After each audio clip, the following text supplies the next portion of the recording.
వస్తాను బాయ్, వస్తాను. అన్న నమస్తే. నమస్తే. 2026లో ఆర్టిస్ట్ కాదు, పాలిటీషియన్ అని చెప్తే మంచిది. పాలిటీషియన్ అని చెప్తే మంచిది. ఎందుకంటే ఏంటి మమ్మీ ఎవరు పొలిటీషియనా మీరు? ఎందుకు మాస్టారు మాటమాటిక్ అడుగుతారు? మొన్న జరిగిన దాడి విషయం మాట్లాడుతున్నా నేను. దట్ ఐ థింక్ వాటో వాట్ అంటే మీరు దానికి ఆ స్క్రిప్ట్ కి డైరెక్టర్, ప్రొడ్యూసర్, యాక్టర్, హీరో ఏంటండి? అంటే నేను కామెడీ వేషాలు తప్ప హీరో వేషాన్ని పనికిరానా? పిచ్చేసాలు వేయడానికి తప్ప ఎందుకు పనికిరారు. విషయంలో నటన కాదు కదా, వాస్తవమే కదా జరిగింది. మస్తు షేడ్స్ ఉన్నారా నీలా? అబ్బో కమలాసా. మేము అలిగేషన్ వేసాం మా మీద దాడి చేశారని. నిజానిజాలని న్యాయస్థానం నిర్ధారించాలి.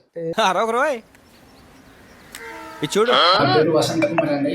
నేను మా ఆవిడ రీల్స్ తీసుకుంటాం. ఇలా మాకు వాళ్ళే చేయమని చెప్పారండి. ఏంటి? అవును. ఇంతకీ వైజాగ్ ఎందుకు వచ్చావు? కార్ని కొట్టేసి వెళ్ళిపోండి, మిగతా మేము చూసుకుంటాము అనేసి అభినయ దర్శనం. చూడు చూద్దాం. బీరు బాటిల్ ఏమైనా ఉంటే ఒక 2-3 ఎతకండి, ఎందుకంటే పొడవాలి కదా. నిజానిజాలని న్యాయస్థానం నిర్ధారించాలి.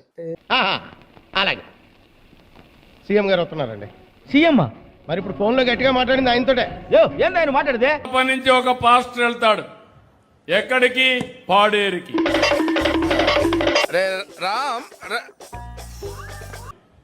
పాడేరుకి వెళ్ళి ఒక డ్రామా ఆడతాడు. ఆయన ఎవరో కొట్టారని ఆయనే కొట్టించుకొని కొంచెం సిగ్గు అనిపిస్తలేదా?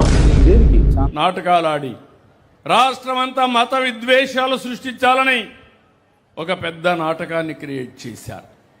ఈవనాల మీరు చెప్పండి, ఇది 3వ సంఘటన. ముక్కలుగా నరికే కాకులకి గద్దలకి వేసేయాలా? అప్డేట్ అవ్వండిరా.